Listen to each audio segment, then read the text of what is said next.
Hello everybody and welcome back to the Dragon's Library. So today we're going to have a bit of a short review because while I did really like this, I didn't exactly have a lot to say.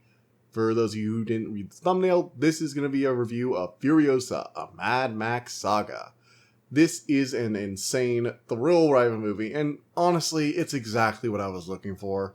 The movie is a prequel to the 2015 movie Mad Max Fury Road, and follows the co-lead of that movie, Furiosa. Now, hands on the table, I actually don't know that much about the Mad Max series. In fact, this is actually my first time watching any of the movies. Now, the movie is apparently a prequel that goes over Furiosa's origin story. It follows her as she's torn from her home, a beautiful oasis in the middle of a nuclear apocalypsed wasteland that was Australia, and she's forced out into this harsh wasteland as a prisoner of a madman named Dementus. With only her wit, she does everything she can to find a way home while searching for revenge on those who kidnapped her.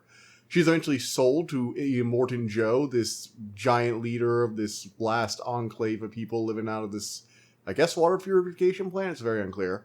And she rises through his ranks while she searches for just enough supplies and a truck to get back home. Now, I'm really not a Mad Max fan, like at all. The last few sentences probably made that clear.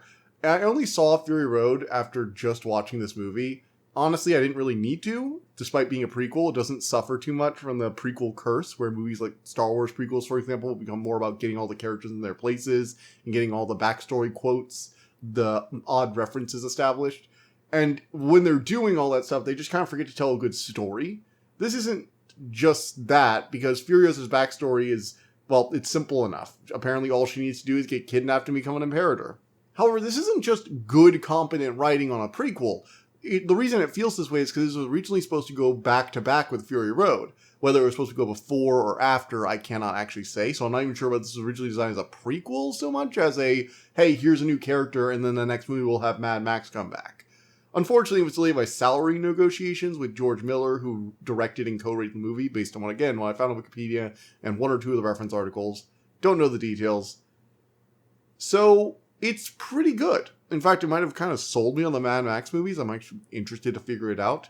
They did change the actor who played her between this and the previous movie, which was interesting.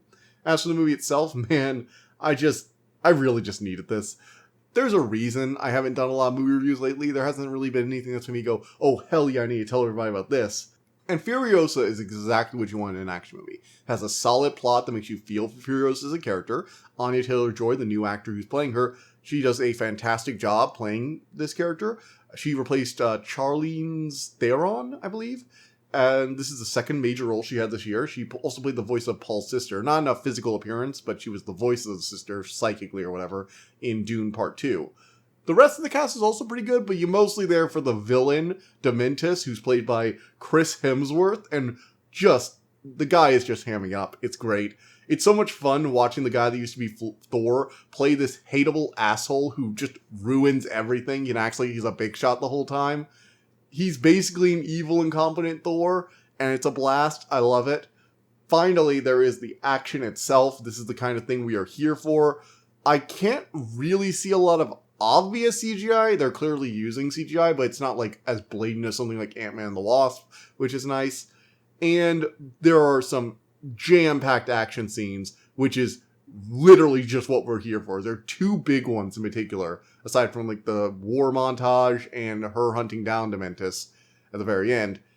Those two involve this giant rig. One time it's getting attacked by bandits, the other time it's getting ambushed. And this movie just does action so well. The scenes are easy to follow, full of full awesome moments where the whole cast and everyone involved, it feels like there's a lot of people involved, not just the protagonist. Yeah, the protagonist is the focus, but we see other people doing shit and taking out bad guys.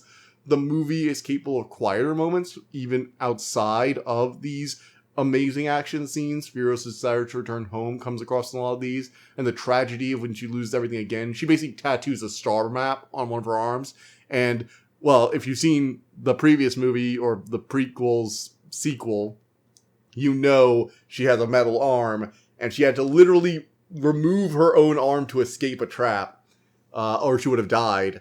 So that meant she lost her map in her way home, which makes you feel for her as a character.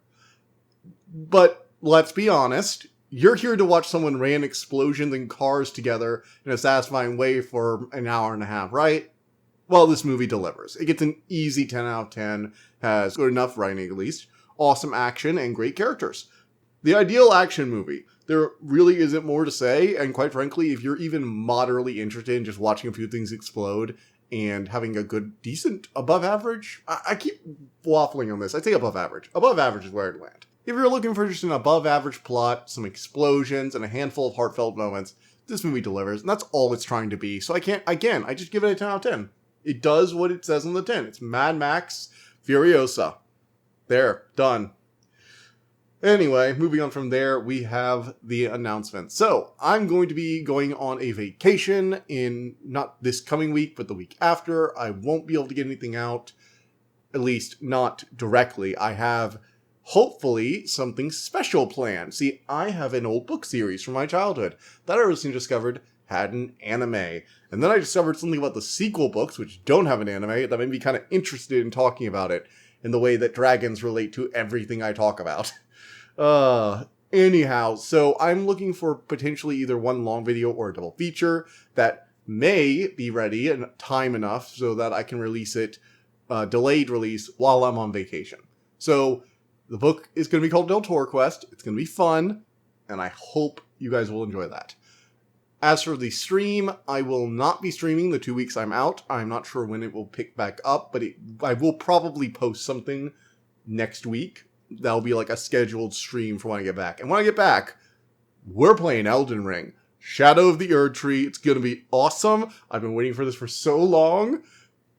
We're going to have some fun. I have a bunch of characters lined up. Magic, faith build, a strength build with dual wielding greatswords. I can swap between them. I want to show off some stuff. Let's have some fun here. I love Elden Ring. For those of you who don't know, I freaking love Elden Ring. I love From Software just in general. All their stuff. It's great. So, yeah. Moving on, we finally have the out card. So, there is a video, and unlike before, it's not a video YouTube recommends. This is a video game. It's called Lisfanga. You should definitely check out my review. It's a really cool game, really interesting, really unique, and quite frankly, it's a shame and a war crime that more people have not seen it. It's freaking awesome. So, check that out. There's a subscribe or go to my channel to subscribe, and I'll see you all next time. Bye!